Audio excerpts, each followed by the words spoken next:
Hi, my name is Joanna Jagow. I'm a pediatric nurse at Fairbanks Memorial Hospital, and I'm running the 2023 Iditarod. Hi, my name is Bridgett Watkins. I'm an ER nurse at Fairbanks Memorial Hospital. Been working here for 10 years, and this year I'm running my second Iditarod.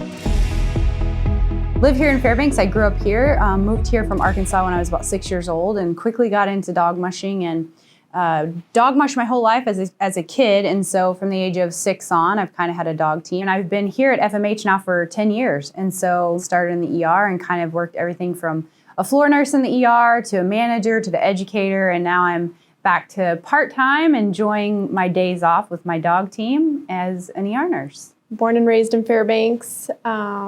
And so my family actually had a trapline cabin in a really subsistence part of Alaska. So that's how I got into dog mushing. I grew up with the trapline dogs, and when I was little, I just got hooked right away. I went to nursing school here in Fairbanks and graduated in 2016. I worked at TVC for a year, and I came over to Fairbanks Memorial and started working in the pediatric department. I absolutely love it there. Been working there for 5 years. Running dogs is very expensive. There's a lot of costs involved. So yeah, without my work and my job, I wouldn't be able to do the dog mushing. And I'm also super fortunate with my work schedule where I work 3/12s, and so that gives me 4 days off a week where I can train the dogs, and having that kind of work schedule really helps. So I had to find that work-life balance, and I had to do it through some pretty hard soul searching of like, what is this that I really want to do? And so the great thing about FMH and the ER and all of my leadership team is they're supportive of your dreams, and they make things and they accommodate things so that you can work the shifts that you can work, and then you can go home. So I'm only working 2 days a week, 2 12s.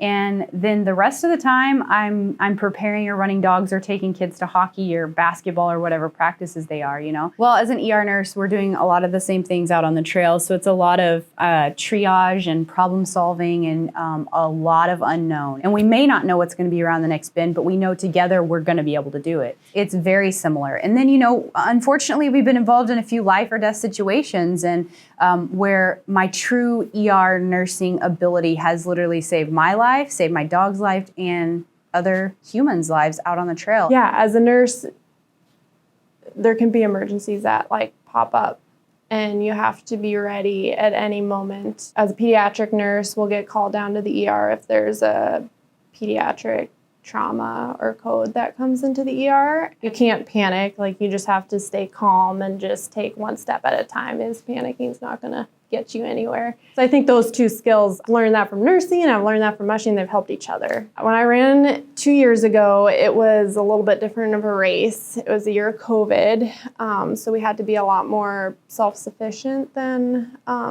previous years. Our first part of the race went pretty well.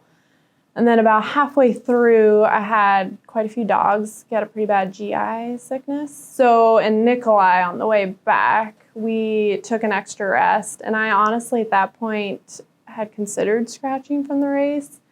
But there was a race official there that was just he really encouraged me. He's like, no, your team looks great. Just take some extra rest.